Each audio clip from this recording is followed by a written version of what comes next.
I failed my first teaching prac. Oh, I'm starting to become an educator, by the way.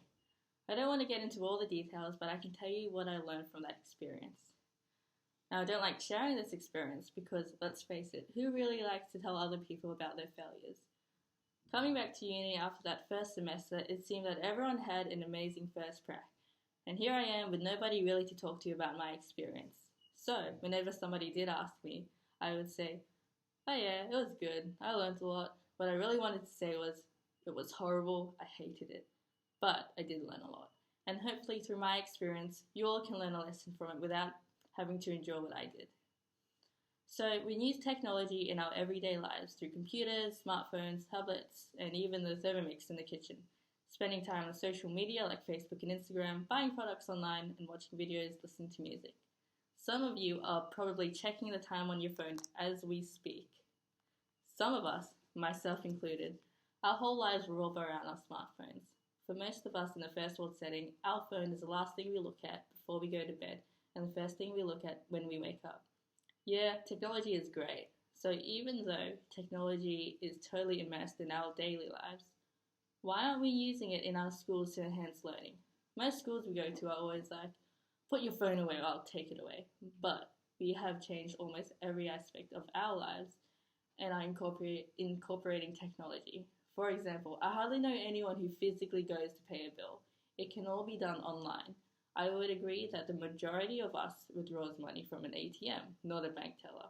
We are all probably used to using the self-service checkout at the grocery store also.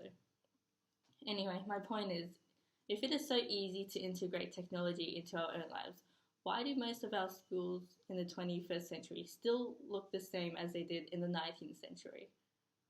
If you can do something to make things better and work more efficiently, like creating an ATM for banks, why not implement that change in our education systems to make them better? Anyway, you're probably all wondering the point of me mentioning my awesome first prac experience. Now, I went to a low socioeconomic public school and it was fairly large, nearing 2,000 students. And because it was a low socioeconomic school, most of the classrooms lacked certain resources, like technology. So in order for me to teach using my computer, I would have to lug the portable projector and speakers to the classroom, come in early, set up, make sure the angle is right. And because of this, in the first week of me actually teaching, I decided, nah, she'll be right. I don't need to do that. Worksheets, Blackboard, and textbooks will do. And boy, was I wrong. The students in this generation are different because they grew up with technology and really fast internet. Their attention span is just 7 seconds, I swear. And by the way, that's how long a Vine video is. We teachers really need to try harder to engage our students if we are not using ICT. Now, I'm not saying that you can only give good education if you use ICT. I'm not saying that at all. Because of course you can, if you are very passionate and skillful teacher. I'm just saying realistically, in today's day and age, how much would a child miss out on if we didn't expose them to technology? And if something isn't working, we should stop doing that something. We try something else. And in this case, after a week of trying to teach and with no avail, I changed my approach. In the final week, I decided to incorporate ICT, use media and lug that projector around, book library rooms to take classes in. And things were different. The students were quiet and they started doing their work. I could see the change that took place once I started incorporating ICT. I still failed for other reasons, not limited to my ability as a teacher, but I don't measure failure based on the mark I received on a piece of paper because I learned so much.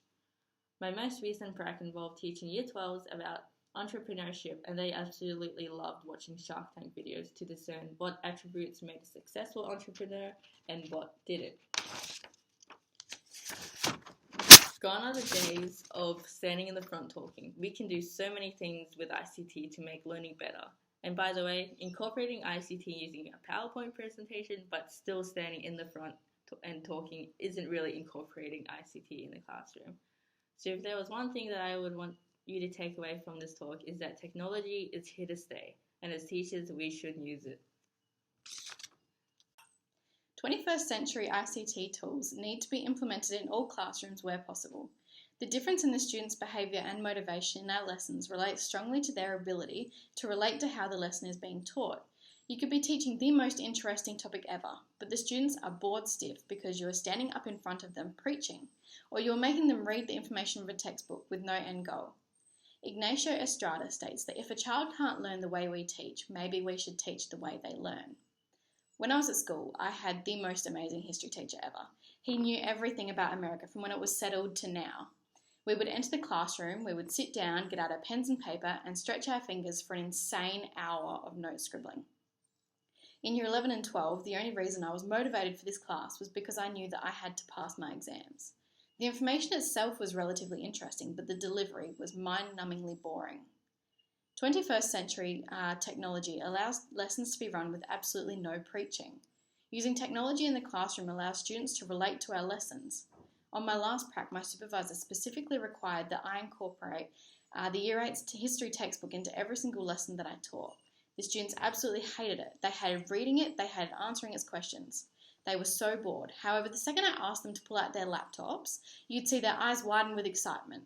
I could ask them to do anything from finding a definition to designing their own medieval castle, and they would be so excited because they were using something they could relate to. When students go home from school, they pull out their phones, their laptops, their tablets, they sit in front of the TV. They are so technologically wired. So why are we wanting them to read from a textbook in every single lesson when they absolutely hate it? Ken Robinson states, education doesn't need to be reformed, it needs to be transformed.